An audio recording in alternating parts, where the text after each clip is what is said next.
কালকে রাখির দিন আমার যেভাবে কাটলো, এই যে ঠাকুরকে প্রথমে স্নান করে রাখি পরিয়েছিলাম সবাইকে, তারপরে আমার ভাইকে পাঠিয়ে দিয়েছিলাম রাখি, আর তারপরে শ্রেয়ানকে ছোট্ট একটা কার্টুন রাখি পরিয়েছে। খুব খুশি হয়েছে রাখিটা পরে, বারবার রাখিটার দিকে একভাবে দেখছে এবং কি চুপ করে রাখি পরছে। দেখো, ওর খুব পছন্দ হয়েছিল রাখিটা, খুব খুশি। তারপরে শুভেন্দুকে রাখি পরিয়ে দিয়েছিলাম।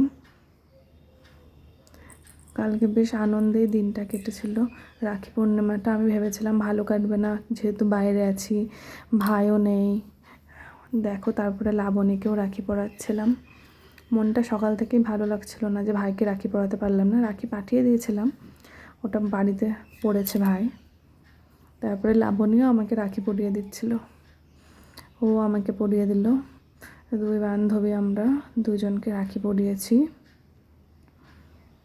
দেখো, সেই জন্য ভাবলাম এটা তুলে রাখি 2024-এ রাখির জন্য। সবারই হাত আমাদের, এই যে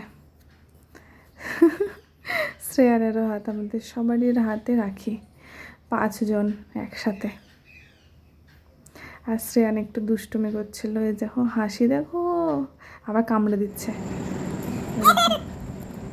রাখির খাপগুলো কাকায়ের সাথে। ও মা সোনা, কত খুশি আমরা সবাই।